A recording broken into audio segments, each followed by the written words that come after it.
What's up, Misfit? It's Drew. If you are listening to this or watching this, you have arrived at the post-production version of the 26.1 recap. In 26.2 live announcement, just like last week, if you weren't here, if you're new, we just chopped out some portions of dead air when we were live. We got rid of the portion when they were doing the workout, but that live version does still exist. If you want to watch the full thing all the way through, that is going to be on our YouTube channel, 26.2 live stream. But yeah, you could follow along if you wanted to in that way. Otherwise, 26.2 live announcement, 26.1 recap starts now.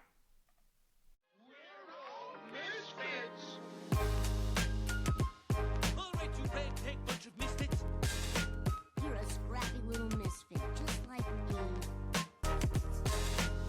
Biggest bunch of misfits I ever seen either. Good morning, Misfits. You are tuning into yet another ultra mega super special edition Misfit Podcast. We got the 26.1 recap coming your way for the next half hour or so. And then we will jump into the 26.2 live announcement. We'll watch it with you. We'll talk about it, talk about strategy and warm up and tips and answer your questions and all that good stuff, just like last week.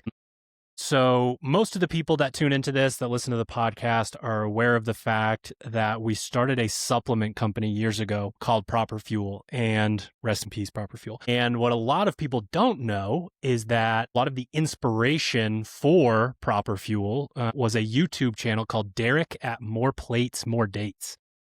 Derek is the ultimate meathead nerd, right up my alley. And he just had a lot of really awesome content about supplements that actually work and the doses that you need.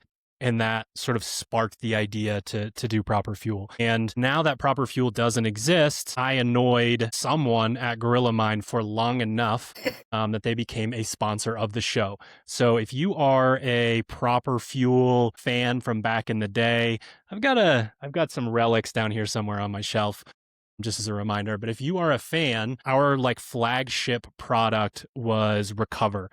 And it was basically trying to get all the things that we need post-workout into one bottle.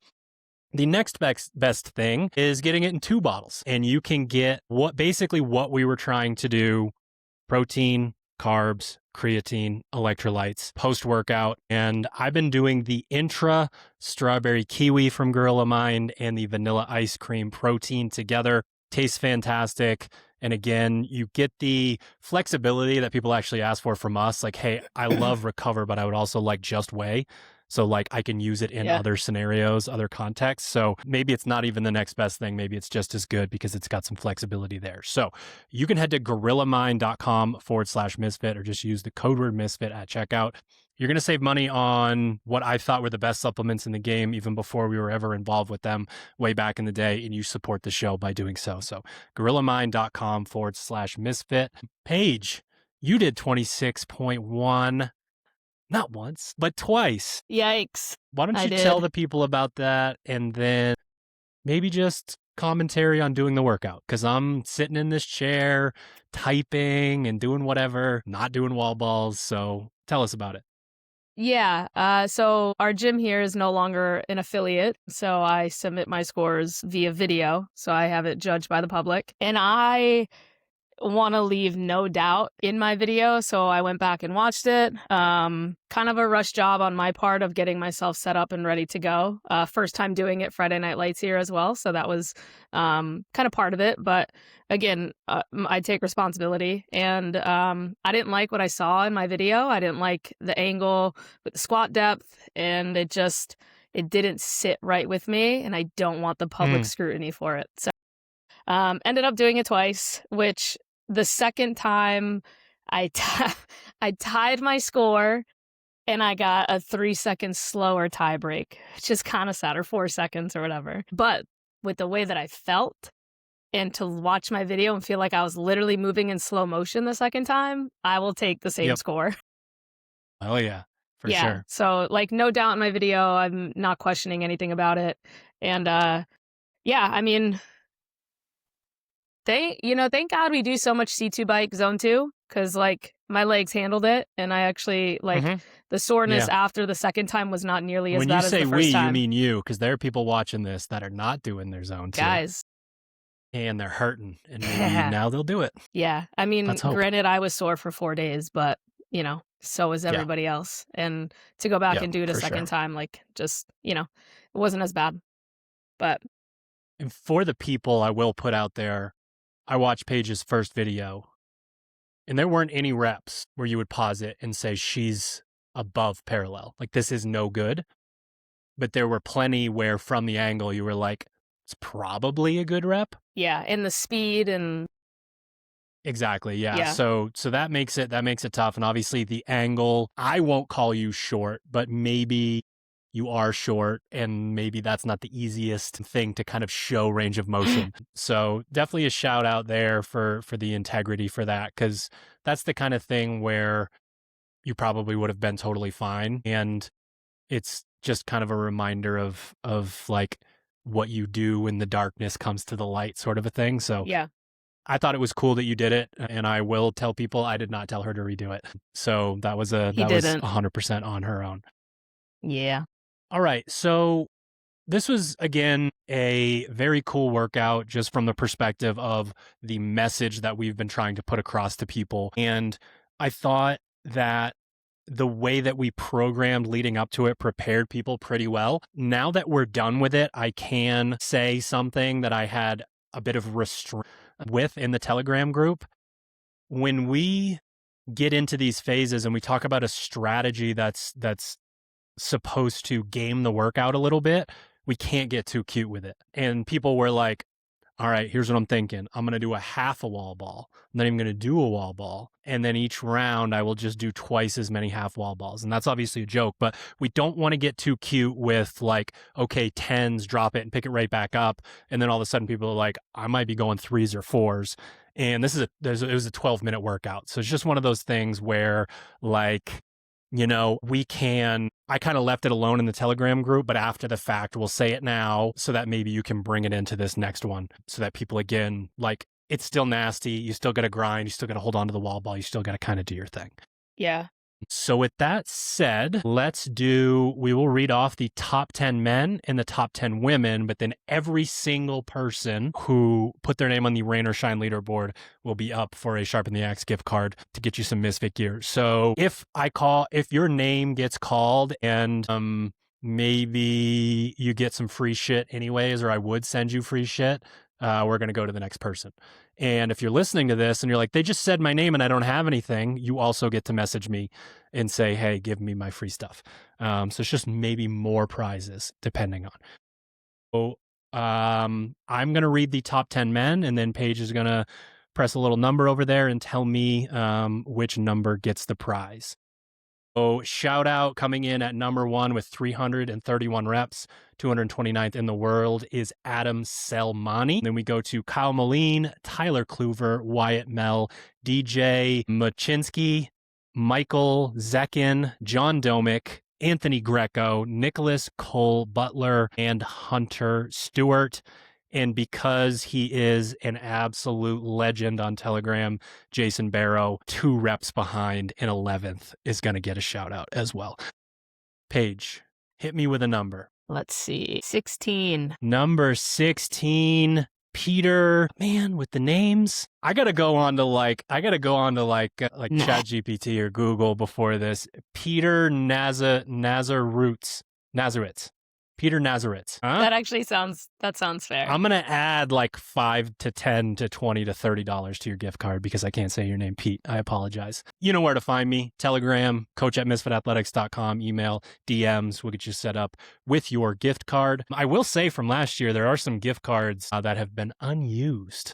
Yikes, people. And I actually think one person reached out to me and said, you didn't give me a shirt. And I said, I didn't give you a shirt. I gave you a gift card and you didn't use it. So if that's you, use your gift card or ask me and I'll hook it back up. All right, let's go to the women. Okay, Naz. Thanks, Pete. There he is. Naz works. Pete Naz. Vibes. Pete Naz with the prize. All right. From the top rope, 24th in the world. Crazy. The legend continues. I get a text that says 80% of my training these days is bodybuilding. If she didn't already piss people off with the way that she just strolls in and does this stuff, here she is. Mackenzie Riley, age 38, 24th in the world with 11 minutes and 32 seconds. She's just silly. Yeah, incredible. The other finisher of the workout in second place, Elena Pomerisi, 11 minutes and 50 seconds. We've just seen how hard that she's worked over the years. We love the raid crew, so shout out to her. Absolutely incredible. Love to see it. We go on down the line. Lindsay Hoffman, Peyton Forsyth, Paige Semenza, McKenna Enslin Mel. Shout out for going in and signing up for the Open just to do this workout. And then she said, I just sent it, which is fantastic. Emma Hagstrom, Adrian Winges, Kelly Clark, Kaylin Mitchell, and then not a surprise here. I guess 11th place is for the Telegram legends, Ashley Jabricki with 282 reps. Fantastic job. Paige, random number generator. What do we have? Was I 4? I got to redo that. 4. Who's No. 4? Vibes. Peyton Forsyth. Yes, there we go. Congratulations. You get some free gear. Again, you know where to find me. Telegram, coach@misfitathletics.com, Instagram, smoke signal, carrier I'll let her pigeon, know. whatever you got to do, get in touch. So a lot of people did not put their name on this leaderboard. And if you want a shout out, if you want a chance to get some free stuff, you go into your competition dashboard and add rain or shine. I had to manually add Paige Semenza because she did not add hers. I can't figure it out. So, well, we'll do it. If anyone else can, let me know. I think you should go into your competition dashboard and type rain or shine into the hashtags. I'll show you my hashtags Maybe you gotta that delete come it. up. Like, maybe you got to delete one. Yeah, but I don't even know where. My hashtags that come up, United States, CrossFit Trainer, Pennsylvania, and Cat Mom. And I can't figure out where to add another one. Isn't there like a thing in your competition dashboard? There's nowhere on here that I can add. If anyone knows, let me know. Yeah, we're going to need some help here. Yes, Adrian, you messaged me. It's been a while now. You've been in the top 10 of these announcements for years. We just talked about her yesterday. And I probably said your name wrong 50 times. And the hinges with the W was very helpful. Somebody else is also having trouble doing the hashtag. So it's not just you, Paige. Thank you. Yep. All right. So I have one more thing here. Actually, really quick. So a lot more listeners to this podcast, a lot more live viewers, a lot more people come in and want to listen about 26.2. There are 4 iterations. Adrian, I got you. Legend status, free gift card. So there are 4 variations of semifinals prep, and trying to do marketing for follow my flow chart, get your Cracker Jack box out so you can find your secret decoder ring and you point it at the sun and it reflects. It's too much. So if you are planning on doing the online individual semifinal, an in-person individual semifinal, an in-person age group semifinal, or the online semifinal. If that is your largest goal, if that is a bigger goal for you than quarterfinals, we are starting semifinals prep this coming Monday, and you need to get in touch with me directly. This is the kind of program where I don't like to just put it out there for anybody to follow. I want you to be able to communicate with me and kind of work through how we're trying to execute on the program. So if you're trying to prep for any of those things and you want to know when you're starting and how to get the program, please reach out, coach@misfitathletics.com, @MisfitCoach on Instagram, @MisfitCoach on Telegram. Please get in touch with me. Let's chat about the mostly right now Masters online semifinals prep. Yeah.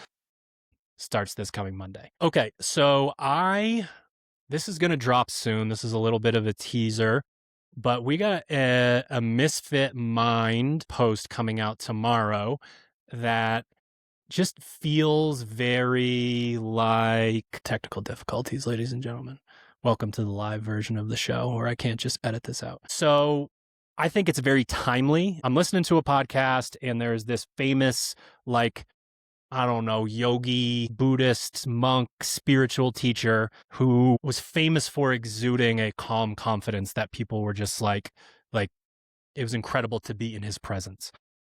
And at the beginning of one of his talks, he asked people, do you want to know what my secret is? And of course, everyone said, yes, please tell me. And his response was, I don't mind what happens. And he did not follow up. He did not go into further detail related to that. And this is this concept of having a in our world, a process-oriented mindset where if we get so obsessed with outcomes and we're resistant to particular outcomes, you are essentially going to be a shell of yourself when you go to compete. And if we're using that brain space for, oh my goodness, what's going to happen in competition in the open, then when we are training, that is taking away from it, right? So it's like I'm obsessed with, I'm, going to finish in this spot. Everyone's going to think that I did so well, which we shouldn't care as much about, just as much as, oh my God, everyone thinks that I didn't train all year.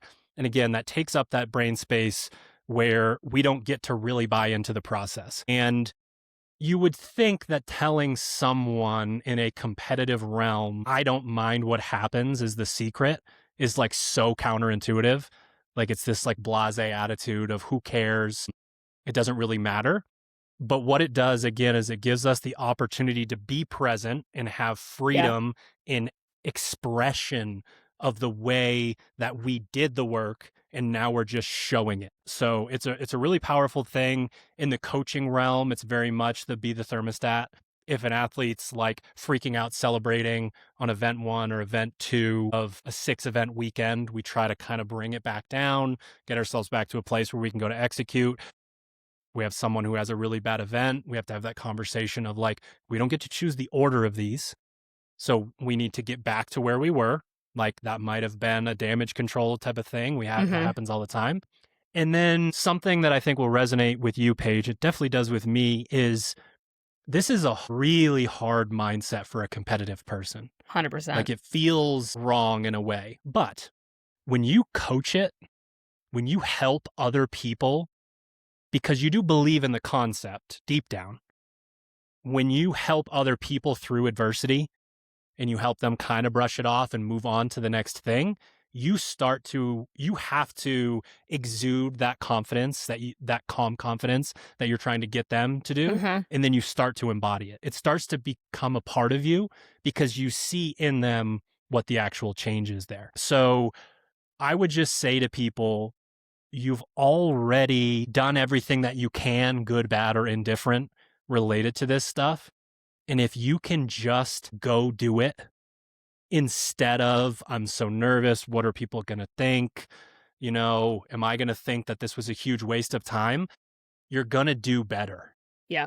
Like you really have the opportunity to go in and execute at a really incredibly high level. And the 2 examples that I thought of were, they mentioned that the goalie for the U.S. hockey team was napping on the bus, like on the way there. He didn't know that it was 3-on-3 in overtime in the gold medal game.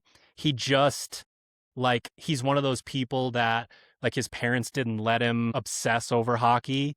So, like, he didn't get recruited and he had to go this super long route to get where he was going. But he just was like, no backup plan. I'm going to work as hard as I can and I'm going to end up being there. Now he's the best goalie in the world and one of the best players in the entire NHL. And then the Tom Brady thing where he would be napping before a Super Bowl, like in the locker room. Yeah. Because the process is the thing. Like he was so devoted to that and the outcomes just happened. And clearly with Tom Brady, there's some outcomes there. Yeah, for sure. Man, I could take that in so many different ways. Like I can give an example of myself. I can give an example of McKenna. I can give an example of a toddler falling and getting hurt. Like there are so many ways that mindset plays into like your everyday life, really. I mean, you're talking Super Bowl, the most like prestige event of the year, all year in America. So, and he's just taking a nap. That's He already wild. did it. Right. Like the experience is there. And as we're talking here, the experience is already under everybody's belt that's doing this open. You did open sim in weeks prior, or you've done the open last year and the year before. So it does come with experience, but you also have to, sometimes just be reminded and have somebody tell you these things. That's a very fitting podcast for you to be listening to, because that is how I feel this year. I feel like last year I put a lot of value on the things that I didn't actually find important for myself, like deep down, like internally. And I didn't enjoy it. I didn't enjoy what I was doing. I put way too much pressure on external things that really didn't matter. And then this year I told you that like I want to take it kind of like part by part, like each section, like open, quarterfinals, whatever, like just take it step by step. And I had the most fun. Like I had so much fun on Friday Night Lights here at the gym, and then getting to go home and visit at Vertex and watching everybody do it. Like I was more present this year than I have been in years past, and that is like a really refreshing feeling. And the workout actually went really well. I was not expecting to, the moment I saw him 6 reps shy of Peyton, I'm like, damn, why couldn't I just beat her? So I love that. she's just That's a young awesome. buck, you know? Yeah, the thing that comes to mind after coaching for so long is the people who live so far away from what I'm talking about. I mean, I have worked with people that you would not believe the genetic gifts that they had. You know what I mean? Like I worked with someone that came in like 6th or 7th at regionals, like months into the game, right? I had someone that said they did a 275 thruster in their beginners class. I get people sending me sets of 90 toes to bar. And honestly, it's like the mental version of GPP. Like we want to be those people, and the turmoil that they have about living up to expectations makes it too hard for them to buy into the process, because they're obsessing over this thing, this forward-thinking thing, things that have already happened, the depressive mindset, things that haven't happened yet, the anxiety mindset. Like, and man, you don't want that. And and I've helped some people get over that, and I've not been able to help some people get over that. And I can tell you right now that, again, the parlor tricks, the shows are not always all they're cracked up to be. In fact, they're usually not all they're cracked up to be. I mean, we talk about it all the time of like you're moving the needle by doing the work that's not so sexy. Like that is the stuff that's not so sexy. I think, Paige, we might have to, would you be okay with sharing your screen and going to the game's website? I don't know if I know how. On Riverside, there's a thing at the bottom that says share with an arrow pointing up, and you can choose like a specific window, typically. Guys, we're doing tech support live on the podcast right now. This is not dead air. This is content right now, okay? Google Chrome would like to record. If you know Misfit, you know we're all about content. Grant access. That's what we do. Okay. Later. Let's see if this works. Vic thinks that maybe if you're not affiliated, you can't add the hashtag. That does not sound right. Can you see it? Nice. So this is my... There we go. All right. So I put a custom leaderboard, but that's not it. No. My hashtags. You can't add anything. Right. I wasn't lying, guys. Is that what? Yeah, and but then, Tony, you don't work with Paige. The technical difficulties. I'm not saying anything. I'm not starting a fight They're on pretty bad. Live TV here. It's not in here. Okay. I checked. Well, yeah, that is I know. So weird. So if you guys go to the same thing and you scroll down there, obviously there's the little bar, right? Tammy is not affiliated. Tell me how. And she was able to add it. I wonder if you had to add it like when you initially went in. I don't know. Nah, because we had a lot of people add, not last minute, but yeah, maybe it's a browser thing. Maybe. Could be like I could try something switch different. From Safari to Chrome, or maybe try on your phone. Let me try on my phone. That would be like a totally different thing. Yeah. Is there still a games like app? It's got to be. Yeah, right? There is a CrossFit app. I will try. I'll stop sharing this. And does anybody have any war stories from 26.1 they want to share with the group? You have to provide us with 2 more minutes of content here until we go live, and then Dave takes 25 minutes to say what the workout is. So someone did do it on their phone. That is a custom leaderboard. That's what I have, but that's not the same thing. Like, I can't separate men and women like you did. Oh, that's sad. You got boo-boos on those shins? Fell off the box, yeah. That's another one of those things. There's like a rite of passage. Like, true. I don't think I've ever gone hard enough. Are you afraid to look at your shins? I don't know, guys. I don't think I have figured it out. I did that. You need to go to add custom leaderboard and add the hashtags at the bottom. Yeah, that's what I did. I do have that, but it's a separate leaderboard. It's not just a hashtag. Oh, yeah. Yeah, Vic, probably my most embarrassing ever music stopping story is I was running a half marathon at my house and basically just running this 1 mile stretch back and forth. And on miles, definitely over 10, on my like 11 or 12, my Apple Watch died. So I didn't have music or proof that I ran a half marathon. And I stopped and I walked home when I just needed to run for like 10 more minutes. Oh boy. Right. Paige, you have a prediction of what this workout's going to be? Me and McKenna were talking about it being, was it 24.2, 20-minute AMRAP of row, double unders, deadlifts. I think it'll be long. My mind went to double under, but like, do we need to jump again? Like, those are just small things where if I was writing it, I probably wouldn't have that happen. The amount of people that have asked me if we'll see thrusters, I'm like, I don't think so. Dave would definitely do them on 1 week later. Not that it makes it balanced. Yeah, I can't. Silly if he did. I was the no rep champ at wall balls. We did not do them that much this year in our programming. You definitely don't follow Misfit Athletics. We did a lot of them. Yeah. Chat, let them know. How many wall balls have we done in phase 2 and phase 3? It's nothing like a little spiders on Mars. Or cube staked. 18.1, is that the row dumbbell hang clean? Is that row wall ball? No, that was 19. That was 19.1. Row toast to bar dumbbell hang clean and jerk. 20-minute AMRAP.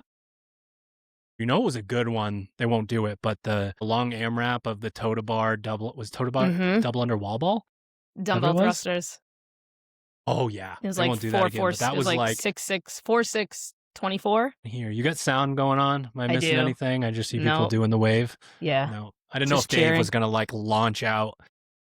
He's got to be somewhere in there. Machine Gun Kelly concert. Does it come out of a cake in the middle or something? Spiders on Mars as an open workout would be incredible. That'd be wild. Cube test. Row cube test. You imagine the pain and suffering very worldwide. Sad. Some people are thinking we won't see a rower at all because Wodapalooza has a rower programmed. Yeah. Wait, why do we care? Because they're doing the open announcement at Wodapalooza. Or they're doing it as part of the competition? Yeah. They did that another year too. I forget what year. I was they there. Did something. Well, right? it wasn't part of the announcement. The problem was they scheduled strength and depth on an open workout. Right, that's what it was. That was 19.1. Okay. And I got kicked out of the coaches area. Why? One of my athletes was going and every wall ball looked exactly the same and every third or fourth one was a no rep and I was screaming, "It's your job to fucking count." And they were like, "Get out of here." And honestly, if I was with like some VIPs, I think I would have been actually kicked out. If Jesus. They were like, "Dude, this is not okay. You need to leave." Can I say I was a young gun at the time? I was 33 years old. Just baby. Gosh, it was pennies that for long ago 26.2. Oh my goodness. I wrote pennies 15 years ago as what I believe to be the ultimate test of fitness. And now it's like how hard it's like what Helen turns into. Like how hard can you run basically? Yeah. Yeah. Yeah. Hunter's famous YouTube moment of Austin talking about he's tried every strategy in pennies and he can't get faster. And Hunter said, "Have you tried trying harder?" And Austin was like, "Actually, no." And then he beat his time. He thought there was a trick. Always love Austin for his honesty. Yes. And honestly, those two can create the polarization. It could not be more opposite than those two human beings. So them together creating a moment is a beautiful thing. I mean, Ashley, you are pretty strong. You got to be strong to wear running shoes in that workout.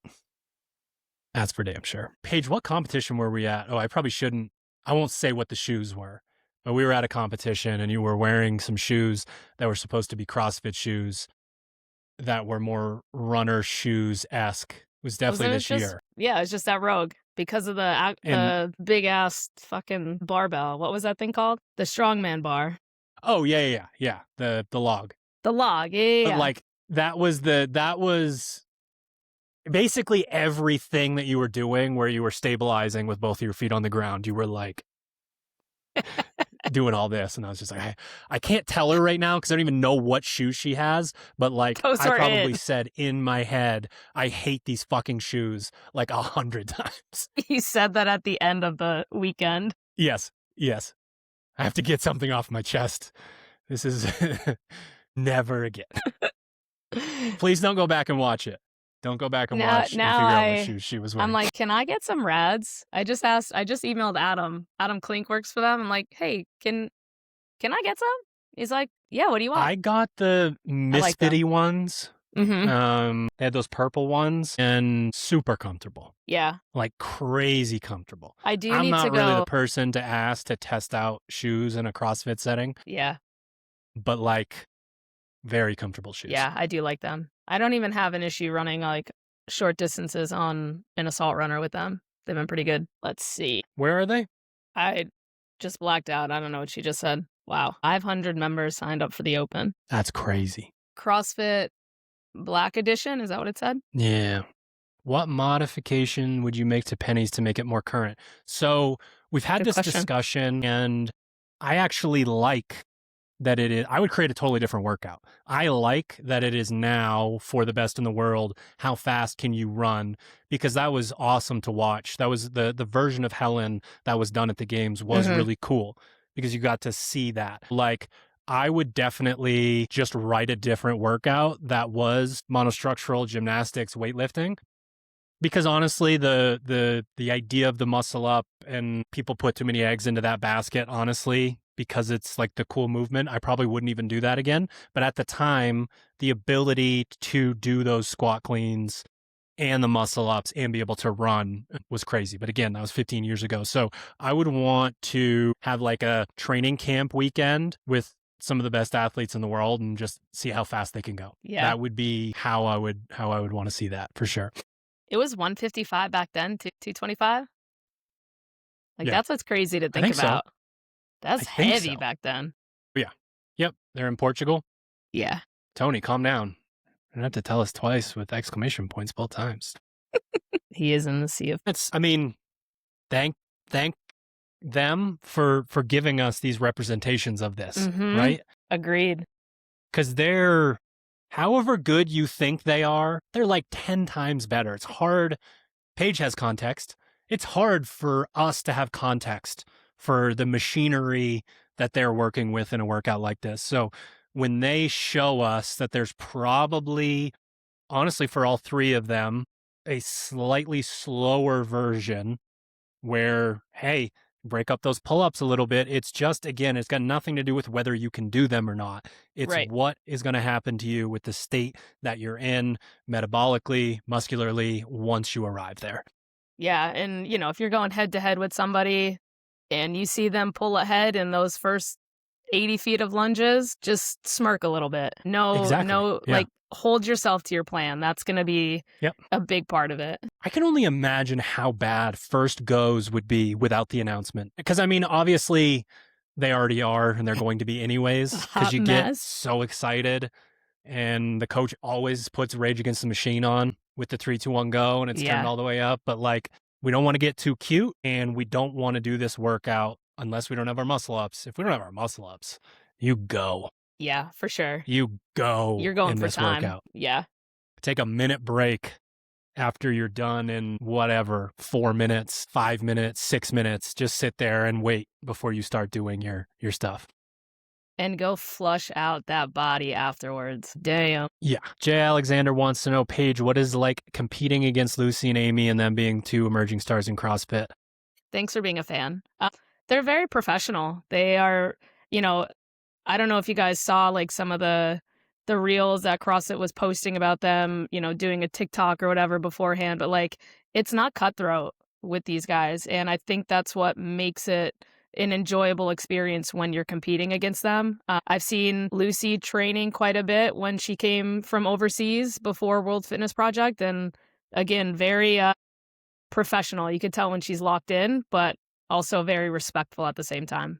They are fun athletes to watch. All right. So we kind of talked through it as we went, Paige. Any takeaways from watching that? Like, because when you're watching it, you're wondering, is this the pace? But then waiting for the muscle ups. Yeah, I think I personally, sorry, I almost watched her fall.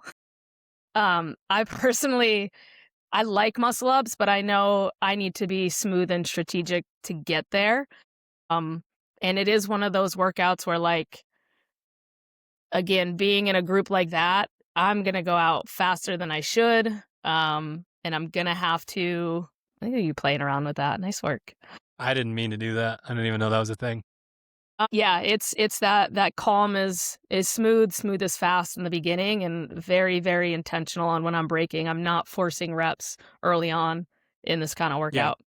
Yep. I'm curious too, Yeah. because I was going to say, Miriam, Yeah, go ahead. she didn't switch arms nearly as much as someone like Lucy did, or I wasn't watching Amy as much, but I'm curious how much that will play a factor for people too. Like, instead of turning around and hanging onto that same arm, like that quick switch, like how much help does that give you? Yeah. I've learned to be very observant in these things because it's so hard as a coach to hold every archetype that's about to ask you for advice and do the workout in your head while you're watching someone.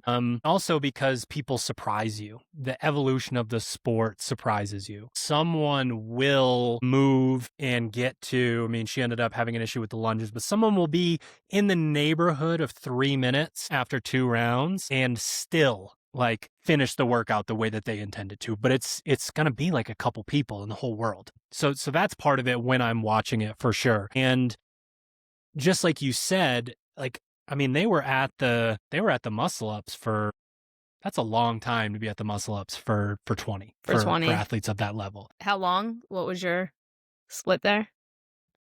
I wasn't following the wrong athlete. I was following the person in the lead. Yeah. She went all the way from 4.5 minutes to like 7 and change, but 3+ minutes for, it's funny to say that because for general population, that would be amazing.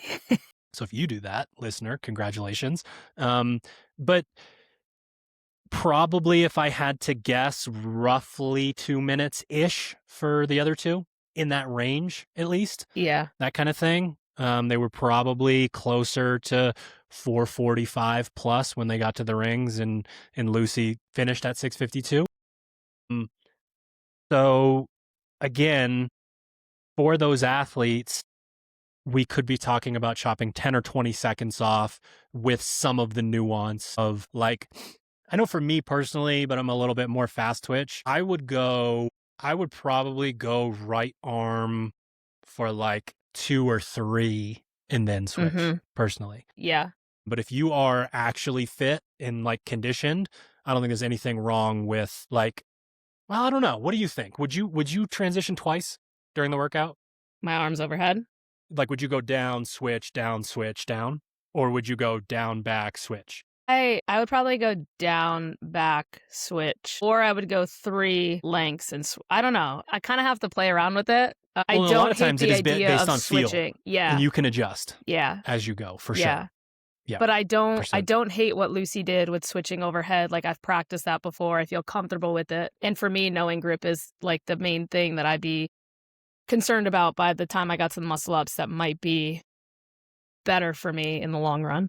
Right. Yeah, absolutely. So Caitlin, watch this technology. This is about to be insane. What do you suggest if you have 1 or 2 ring muscle ups? I'm really happy with myself right now. So honestly, the advice isn't that much different than what I said because of the tiebreakers. I haven't seen the scoring sheet, but I'm assuming the tiebreaker time is when you finish your snatches. If you get into the muscle ups, and there are, Caitlin, the amount of people on the leaderboard with 0, 1, 2, 3 muscle ups is going to be pages of people just over and over and over. So if you want to be at the top of that, the play is, this is from the opening lunge to your final set of dumbbell snatches 4 times. And then you're probably going to have a long time, like a really significant amount of time to then go and do your muscle ups. And I don't want to tell you to fully crash and burn, because why not go get 3, 4, 5 muscle ups if you end up having 7 or 8 minutes to do them. But if we're talking tiebreakers here, the way that you push that, I think is incredibly important. You know what's weird about this is I don't think the leaderboard is going to be jammed up with people who are trying to finish, as opposed to what I just talked about, because there's an insinuation of GPP when you can do 20 muscle ups in 5, 6, 7, 8 minutes, something like that, that you're probably going to get to a point with the other movements where you're giving yourself time to finish. So I think the real log jam for a lot of people is going to be at that really low number of muscle ups. Yeah, I do too. And that means, again, 3, 2, 1, go all the way to your final snatch is 4 time. Yeah. That doesn't mean don't break it up, but it definitely means get it done as fast as possible. Yeah. I don't think I have much more to say than that. Like, if you are confident that you have 1 or 2 ring muscle ups, then like really push it and then give yourself a little bit of time to try and get on the rings. But don't get on the rings too early. Yeah, I really exactly. can't stress that enough. Yeah. Because you're gonna use up the muscle ups that are waiting for you in 30, 45 seconds, a minute longer, that kind of thing. So make sure that you really feel ready when you go to do that. Yeah. So one thing that I don't want to do, I know that we're going to have unique listeners to each podcast, but one thing that I don't want to do is just say the exact same thing for the warm-up stuff. I will make the post on Instagram again where we talk through the specifics of the sweat check, of mobility and activation, that sort of thing. So we'll go real like rapid fire here with it. I think that the sweat check is non-negotiable regardless of duration. So we're going 4 to 5 minutes 3 times. So 12 to 15 minutes. And the easiest way to think about this is we are going for your resting heart rate up to your zone 2 heart rate by the end. That is the spectrum that we are taking from 0 to 12 or 0 to 15. So it's nice and easy. You don't have to switch machines every single time, but I think it helps mentally to switch machines. And we can get blood flow kind of into different areas there. This is one week where I would suggest the ski erg, get some hips involved, get into some of those same positions that you would have, and then really get the upper body involved. Do not push, like if you're a aerobic monster, you don't actually need to make it to 140 minus your age on that final one. We just want you locked in and slightly trying. The fitter you are, the lower your heart rate needs to be, or the lower your heart rate can be essentially towards the end of that. So don't get super strict with it and feel like that you did a 4 or 5 minute, like pretty hard on the skier. We don't necessarily need that. But so that's going to be our sweat check. That's how we're going to get started there. When we're talking mobility here, really upper body focused, I do think that we always need to reiterate the fact that with, the way that our fascia works, that we are all one muscle. Everything is very connected. So getting your hips open is going to end up allowing you to be in the kind of position where your thoracic spine is nice and stacked. So we do want to pay attention to the hips. Couch stretch, for me, couch stretch is easy because my shins are tall. So dragon pose is a little bit better for me. So if you can get into a couch stretch really easy, doing the dragon pose where the leg that is trailing, you put your arm up on the post, you can get into a really good stretch there. So we're going to pay attention to that. We're going to make sure that glutes and low back are just kind of along for the ride. If you have those issues in general, especially related to the dumbbell snatch, and then getting into the hollow and arch position, just make sure that you're doing your pigeon pose and smashing the glutes and that sort of thing with your mobility. And then, man, I really find, I know this is a cop out, but I find upper body mobility to be so personalized. Yeah. In what opens you up. Is it your lats? Is it your traps? Is it your shoulders? Do you need to do the scat mobility? For some people, going on each side with the single lacrosse ball works better. For other people, the peanut or the foam roller where you're getting into thoracic extension. That's why the test-retest model is so important in this. Our test is basically, I don't know that I'm going to be able to show this right now. I can get far enough away and that you can still hear me. But we want to be in this beautiful stacked position here with our rib cage down. And we want to see where that range of motion is at in this position. And then we just want to go do some tests. If you have a friend that you trust, ART is incredible for getting ready for something like this, where they go down, to your lats and they pinch on to the bottom and squeeze, and you got to work through range of motion with your arm. You can do the same thing up on the traps. That was something that always had a huge effect for me. And then someone who actually knows how to wrap your shoulder with voodoo floss, that is such a game changer. That's a huge thing there, but spend the time to prove to yourself that you've made a noticeable difference.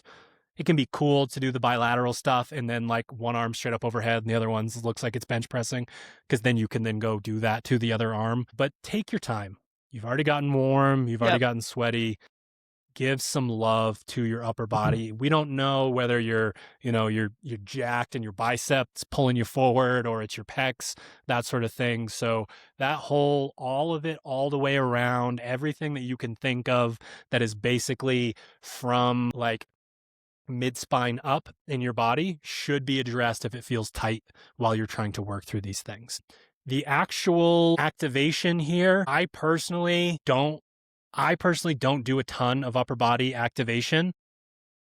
I just feel like there's not that many bullets in the gun when it's related to this stuff. So like, I'll make sure that I'm doing the band pull aparts, but like I was always the person in class that was like 3, 4, and then looking around 19, 20, like that kind of thing.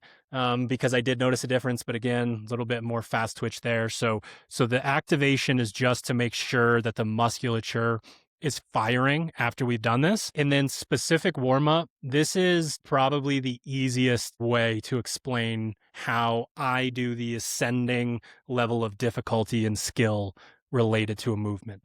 I'm doing regular old walking lunges to start. I'm doing dumbbell snatches either from the hang or with a really light weight. I'm just going through a movement pattern. I'm not even doing pull-ups in round 1. I'm probably kipping on the bar, getting a really good feel for that position. And then as I go, I'm going to add a little bit of weight to the lunge. I'm going to add a little bit of weight to the dumbbell snatch. I'm going to start to do my pull-ups. Then if I need a longer warm-up, maybe there's a round where I'm in between chin over bar and chest to bar, and I'm just getting these really small sets and getting into the rhythm of what does all of this feel like together? What do these movements feel like in unison with one another as I go? And then eventually we'll end up making sure that the movements themselves feel really good and the muscle ups feel really good. I personally would not prime for this at all. I don't know if you would, Paige, but this just, to me, doesn't have that like shoot out of the cannon kind of feel to it. No, it doesn't. But the start of any workout that makes me anxious, I'm gonna prime myself. I'm a primer till I die kind of person. So if you do get anxious, like prior to 3, 2, 1, go, get some of those nerves out with the primer. That could even be a 10-second spike on the Echo bike. Like, it doesn't need to be drastic. It could be 30-second ski, or, ski hard until it feels and then get off. It doesn't have to be crazy. I misspoke a little. I would go, if I'm by myself and I want to be slapped in the face, A specific I'm just going to go see if I can get primer. up to, I would just go get up to 1,000, 1,500, whatever watts on a bike, like that kind of thing. Just wake myself up and know that I'm going to be in a slight level of discomfort for me, 7, 8, 9 minutes, however long that would take. And then I really got to be locked in mentally on the muscle ups, the way that I move. Rep 1 probably is going to feel okay, but am I kipping my dip? Am I using my hips? Am I turning over and letting my lower half get below me? That sort of thing. So that's how we're thinking about warm up here. Strategy. I know that we've already talked about this, but for the people who are listening to the version where I cut out all of the dead air, we are going to just kind of lay this out. The lunges and the snatches for most athletes need to be done basically unbroken with quick transitions, pretty smooth. We want to make sure that we're switching arms as often as we need to, putting the dumbbell down because you want that like one breath before you start to do your dumbbell snatches. That's also totally fine. But we're working our way through that stuff, knowing that most people that we are competing against at our level are going to do those movements in a similar amount of time. And if that's the case, then we kind of need to follow suit. That happens with a lot of workouts. Also, we haven't said it yet this year, which is crazy. Normally you have like a counter of how many times that we say it, but it's no standing around season. And you're going to feel weird if you put the dumbbell down and just wait to do something that you can do right now. Right. The place where we make our money strategically, the place where Misfits will be smarter than other athletes that don't talk about this stuff on a regular basis, is the way that we break up our pulling gymnastics. I want you to choose descending sets on the first 2 movements for sure, for the pull-ups and the chest to bar. And I want the amount of sets that you're planning to do to be more in your chest to bar than they are in your pull-ups, right? So like even a really high level athlete, unless this is like we're going for a world record, I want 2 sets in the pull-ups. And I know that you're going to hate me for saying it, and you're just going to jump back up anyways. You jump right back up, but we are under control. We are, looks like I cut out there. I don't know if you guys can still hear me. Drew, I lost you. Damn, I'm back. Okay. All right. I'm going to have to run an Ethernet cable out here next week, apparently. So I don't even remember what I was talking about, but basically we are having those descending sets as we go. We get into the chest to bar and we're thinking the same thing. If we did 2 sets there, it's okay to do 3 sets in the chest to bar. If we did 3 in the pull-ups, it's okay to do 4 with the chest to bar, that sort of thing. And then we're stomping the gas pedal if we're going to the end of the workout here. So that's something to keep in mind if you think you're going to get between, I would say, 0 and 5 muscle ups, somewhere kind of in that realm. With the muscle ups, descending reps also for sure, right? Like that first set should be your biggest set. But we saw with, like, I think Lucy probably could have done this workout again 10, 20 seconds faster with a few changes. We saw that final rep where I think she might have gotten a no rep. It didn't look like a no rep to me, where she just kind of had to work her way through that. Dude, we are not touching that in the first set, right? And pet peeve for me as a coach, and I do it as an athlete, which makes it kind of hilarious, but the stop in the bottom of the dip on the last rep of every set, wait, and then drive the knees up to then finish your final rep. Do not do that. Don't do that in this workout. Time under tension is everything. Know while you're doing them. Okay, I have 1, 2, 3. I think I'm going to stop at 4. Pretend like you're going to do 5. Yeah. Rep 20 will thank you. You will finally do your 20th rep when you're supposed to and not later than you're supposed to. So again, do not stop and change the way that you're doing your dip in the final one. And again, this kind of thing happens when we're getting real deep into something like this. I get it, but fight it as much as possible. But whatever would end up being the wrong choice, the 6 muscle ups, the 7 muscle ups, whatever your number is, we want to cut it short. Because it's going to make a big difference when you go in and do 1 to 2 more reps than you would have in that next set. And we just sort of keep going down. Yeah, I'll show this comment to everybody. Got scared. So again, move the way that is like you're trying to show off how beautiful your movement is. And we'll go into actual movement strategy here in a second. Paige, anything on the strategy element that I didn't talk about that's popped into your head? Not really. Like you do have to be ready for that backup plan of like, this is the plan that I'm setting out. If I start to feel shitty earlier than I thought I would, okay, I have to know what I'm going to change to. And you have to accept that. Like, don't let your ego play into it of like, I'm going to force another rep. Don't. 20 is a deep set of muscle ups, and that's not going to pay off for you. That's like the biggest thing that I'll say there. And again, the body language could come into play with that as well. So you saw Miriam go out way hot, but like her body language didn't change that much. She still did her best to finish the workout. Yep. So there is a layer of like, don't feel defeated if things have to change. And then the other thing I'll say about the warm-up stuff is like, make sure the single overhead dumbbell feels good when you're walking in warm-up. Like as you're testing movements, like if there's something that feels off or you feel like off balance, take the extra time to make sure it feels good before you do start. Like a couple extra lunges is not going to hurt you. You just did 500 wall balls and box jump overs last week. You're well conditioned for that kind of stuff.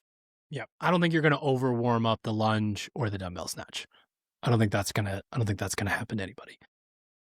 This workout is a trap for athletes who are good at pull-ups, chest to bar, and muscle ups. And I'm talking about, I don't know, 250th to 2000th in the world, somewhere in that range, that type of athlete. Because you're going to feel, so you're basically, if you push early in this workout and you're like, I don't need to break these up. Like, this is going to be a huge deal here. You're going to end up getting the exact same score as somebody who doesn't like pulling gymnastics that gamed this workout. You get to show off on the rings. You don't get to show off before that. It doesn't mean anything, right? Like if this workout's for time and you're anywhere from 7 minutes to 12 minutes, you're falling into that range there. This is 20 ring muscle ups for time after doing all of the other movements, setting you up to get there. You can go get that time back on the rings, especially because this is like one of the rare stand around during the open moments that there are, right? You get to go show off there. So we have some pretty incredible pullers that, I mean, honestly put up some of the skill numbers. I'm like, I got to start capping these things. Yeah. When I tell you guys smooth set, because that's too much. That's not what I'm looking for here. So again, just like we talked about with like the rower that rows at the same pace as you, but they're better than you at it. They feel better when they get off the rower at the same time as you and then can go do more. Same concept. You're a better puller. You aren't going to show it until we get to the rings. And then when you get to the rings, hopefully, again, you have the athlete IQ to back off from like, yeah, I could do 8 right now, but I'm going to do 6. Or I could do 7, I'm going to do 5, that kind of thing. Yeah. And I want to save some of that as you go, for sure. All right. Movement efficiency. Let's talk about lunges. This is a very straightforward, I want to say easy movement, but like very open-y movement with the weight that they're giving you. And Paige's nod to the way that you're moving and the way that you warmed up is probably going to have more to do with its effect on the rest of the workout than anything we say related to while you're actually going. We want your hips to be open. We want your T-spine to be open. We want you walking in a way where your feet aren't so close together that you're getting that wobble, that sort of thing. We don't want to be doing these split squats because that's going to be too much of the quad. So basically you're at the bottom of a lunge, you stand up and then bring your leg forward. We want to get the weight onto that front foot so that we can use the glutes and hamstrings to kind of pull us forward. But dude, warm these up. They should feel really, really good before you go. To me, that's more important than the exact way that, oh my goodness, you're one of those people that like, it looks like your wrist is going to break because the dumbbell's hanging, like that kind of thing. I don't think that matters as much in this workout with the weight and the rep scheme as I want to be super warm and super comfortable with the movement. So it's like an afterthought. I just go do it, get it done. Yeah, you want to be able to stay stacked. Like you don't want any of that low back extension happening. You want your rib cage to be able to pull down towards your belly button. Like take the time to really roll out your lats, get around your rib cage, get into those like deeper psoas muscles if you need to. The more access you have, the better you're going to feel. Yeah, absolutely. Dumbbell snatch. We did the entire episode of the podcast where we talked about one of the lowest barriers to entry. One of the things that you need to be able to do is use your lower half in what we refer to as CrossFit Open. Here we go. The things that we talked about are popping up in the open exactly as we thought because they just do the same things over and over. Not a knock. It's just how the sport is. And your ability to use your legs to move the dumbbell. Biggest correlation that I can have would be the kettlebell swing. Because when you do the kettlebell swing, because you send it out away from yourself, it is so obvious when you try to yank a kettlebell up in this position, but it's the exact same concept. So as we're down in that position, we really want to have the legs loaded, which typically means a little bit, it's going to depend on your proportions, but we're looking for knee bend as the dumbbell passes back in front of your hips. We want to get the legs bent there. And we just want to be in just not a compromised position. I don't want your T-spine rounded over. I don't want you kind of hunched over in that bottom position because that's also not a place where you're able to breathe as well. It's not a place where you're telling your nervous system that you're doing all right. It's not going to think you're doing all right if you have a C-shaped spine. So I'm not saying to like squat down in the movement. We don't want to see that either. That's the scariest kettlebell swing of all time. The one that the bell goes close to the ground. But basically, as you're standing up, just like last week, we want that knee extension. Like just over and over and over. Keep that bad boy close to you. Don't send it out away from your body. Don't over grip it. Don't squeeze the shit out of it and not breathe as you're going. That's going to have effects on both sides. But obviously the dumbbell snatch is a pretty straightforward thing. There's a million YouTube videos, including on our channel, related to them. Use your legs. Yeah. I mean, I would use the rower and warm up. Like, there's your leg drive, there's your pull. Like, at least you start to get the timing component, get that muscle memory going, posterior chain warmed up. For sure. Pull-ups. This part's a little funny. You guys go too high in these things. I don't know what you're doing. If you were a normie like me, you'd know that this is your chin. Your chin's not right there. Playing with chest to bar. I don't want it to mess with your timing. I don't want you to invent a new movement pattern for yourself. So if you're a little, we don't want you barely getting, a chin hair over the bar to break the plane. But like, this is one of those things where the time under tension is less. The kip is a little bit more shallow. So while you're warming up, try to think about working through that and making sure that you're not getting way over the bar, because it's just not something that you need to do. Man, set the tone for the way that you are. I mean, we're basically going from we're using our lower half to we're using our lower half to you better use your lower half-ish, your midpoint. Because again, when we're fresh, we don't need to use our hips. There's a few of you stragglers out there still living in like 2019. You're not using your hips ever. So we need to address that at some point. But there are people who are going to move less efficiently because they can early in this workout, and that's going to be a problem. So my advice is, as corny as it sounds, that rhythm of, in my peripheral vision, I can see my feet. That means it's time for my hips to pop. Feet, hips, feet, hips, feet, hips, every rep. Get yourself into a rhythm. This is the time of year where you can actually have that like internal dialogue, because you don't need to count, hopefully, because you have a judge, that sort of thing. So we're thinking about it from that perspective of we're really using our hips. We're not holding on to the barbell like this, right? Our gymnastics grip is pinky knuckle on top of the bar. So we're going to really over grip there so that we're locked in. And the only difference between a chin over bar and a chest to bar pull up is timing. We get further behind the bar and our legs come higher to create a deeper hip pocket to then have hip extension. So we're just, a little bit more patient as we get into our hollow body position and we have that hip pop. And once you get that feeling, same idea. Yeah. Feet, hips, feet, hips, feet, hips. Really try to get into that rhythm. Whatever 10, 20, 30% efficiency you can eke out at a point in the workout where you think it doesn't matter might be one more full set on the muscle ups, which can be 30 seconds, which can be 100 places on the leaderboard. Yeah, I was just bringing up, I actually just sent it to one of my athletes earlier today, the Misfit Butterfly Complex, the warm-up. Yeah, that would be really good. Hands down my favorite one. I'm going to share it in Telegram for everybody, but there's nothing I like more for helping with timing on a butterfly pull-up versus a chest to bar pull-up. So if you guys can incorporate this in some way in your warm-up, I think it could really help. I just shared it in the community thread on Telegram. Yep, for sure. I didn't want to forget. All right. So, man, we just no one has time for me to talk without having a visual show of the muscle up. I swear to God, I could talk for 1 hour straight about how to perform a muscle up correctly. If you went to Roots Camp and I said that our little section was going to take 20 minutes and it took 45 minutes. And I had to figure out what to do with double unders in 40 minutes. Right. People over there teaching shuttle runs, and I'm on like minute 9 of kipping. So here's what I can say. We need full open hip extension in this movement. And it would be worth it for you to film yourself and figure out if you're doing that or not.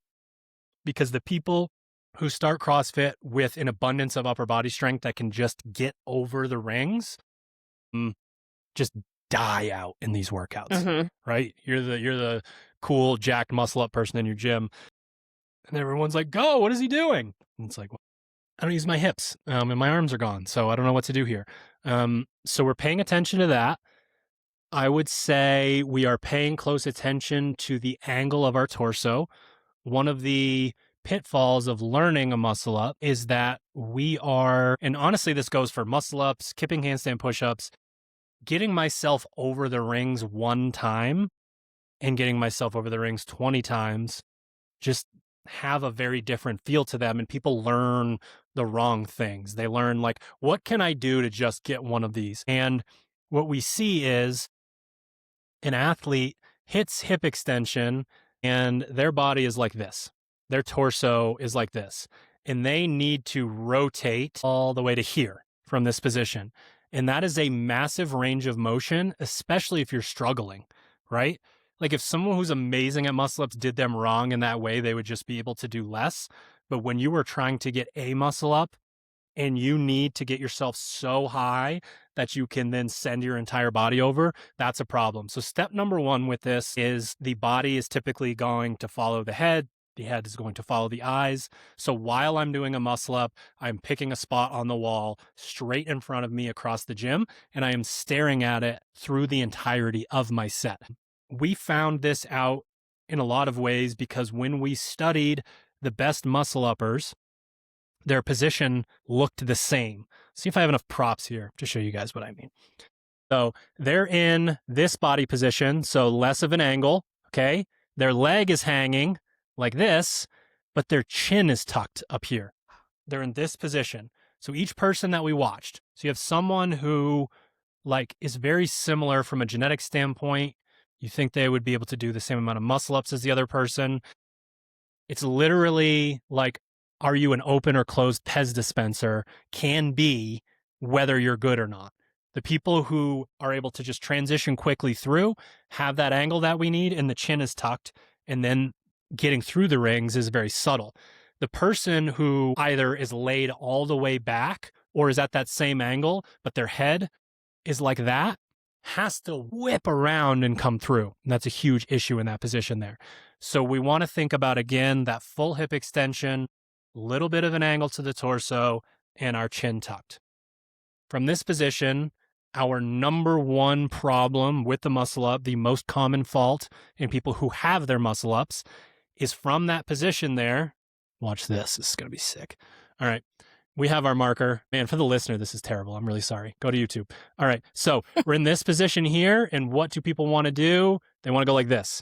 Okay. They want their torso to come through and their legs to kick out in front. And then they're trying to hold themselves in the bottom of a strict L sit on the rings. Not so easy.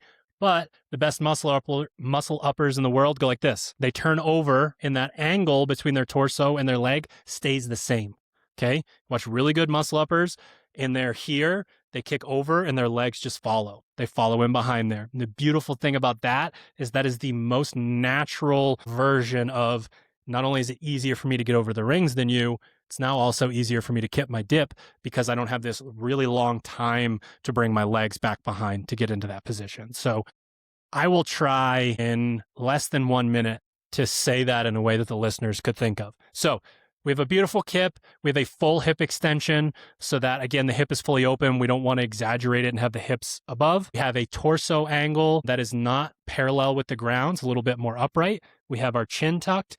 And then as we transition through the rings, our legs are swinging underneath us instead of kicking up in front. And then for the love of God, kip your dips. The amount of strict ring dips that we will get sent to us in this workout from people who should finish that don't finish, it's going to be a lot. So don't do that. Kip all of your dips. Start to kip them when you're fresh. Continue to dip them. Yeah. Paige, how did I do? Not bad. Definitely a All lot right. of, Thank you. Yeah. There's definitely a visual aspect to it. But again, we do have videos on YouTube that we can translate this in with the visual. That's really what it comes down to. If you guys want to see that stuff, we could share it in Telegram, but we have ton of access on YouTube. And watch, so we go to training camps, we talk to people online, people DM me, people email me. What books did you read? How do you know these things? Just watched people who were really good. Right. In slow motion, Monkey over and see, over, monkey broke do. down the component parts. Yeah, that kind of thing. So if you're trying to figure out a visual representation, go to YouTube, find someone who's good at muscle ups, and they will probably be doing all of the things that we're talking about here. The biggest thing I would say, though, is identifying something that you can take and put into practice, like a single thing. Yeah. Is it tucking the chin? Is it letting the leg swing back behind? Like for me, for years, that kick up was such a huge part of my muscle ups and got worse and worse as the set went on. And because my muscle memory of the turnover was just there from doing it for 10, 12 years, I actively pull my legs backwards when I turn over. And it's probably added, I don't know, 30% back to my muscle ups. Because as you work through the sets, things just start to break down and like you get this magnifying glass on the things that you do wrong. So we're going to try to find that one thing that we can change when we're doing this because it can make a really big difference. Yeah. I don't think I have much more than that. Come on, Paige, you don't have anything to add to that? We will stay here for a couple more minutes. We still got some people on the live. If you guys have questions about individual strategies, about warm up, about what the fuck is Drew even talking about, feel free to throw them in the chat. I think YouTube gave me a 2-second timeout there for rambling. See if When are you doing this, Paige? I'll do it tomorrow afternoon. McKenna's coming here, so Nice. Cool. Our friends, it's her birthday tomorrow. So we're gonna spend the weekend. Very cool. I was hoping it was something McKenna could do, but now I'm just like happy that I have her to go through it with me. Yep. For sure. But I will definitely get sweaty for this one. Yeah. Really good warm up is big here. It's like, and it's funny too, because you want to put a lot of eggs into the basket of like the sweat check, the mobility, the activation, and not as many eggs into the basket of pulling reps from yourself. Yep. Cool. All right, gang. I think that's it. Thank you for joining us for 26.1 recap and 26.2 announcement, breakdown, all that good stuff. We got a cool workout here. Hopefully you like it. But we opened this podcast with, I've done it, right? Yeah. Like I've already done all this stuff. This is an expression of the work that you've done. And if you're going from lunge to the final set of dumbbell snatches and that is your workout, send it. Give that the attention. Yeah, just go get after it. Go do your thing. There's thousands and thousands of people in the same position as you. Try to go faster than them. Mm-hmm. That is your competition for sure. Fuck them up. Yeah. All right. Did we do it, Paige? We did it. Thank you for tuning in to another episode of the Misfit Podcast. Thank you to our show sponsor. You can recreate the legendary Proper Recover by getting Gorilla Mode Intra and Gorilla Mode Whey. I do the strawberry kiwi and I add, oh no, we got a question. No, show on stream. For people who are just starting to get their kipping pull-ups, is there an advantage to doing singles or very small sets, like 2 to 4 at a time? I would not recommend singles on something like this. I think the plyometric dynamic effect of jumping and grabbing the bar is going to be a little bit of an issue. So it's more about while you're doing it, thinking about, it's typically going to be a grip thing when it comes to that. So I would pay attention to your grip, and we're just doing descending sets and trying to be efficient as you go. And you should head to gorillamode.com/misfit or use the code word misfit at checkout. Save money on the best supplements in the game and support the show. Support what we do. Thanks, guys. See you next week.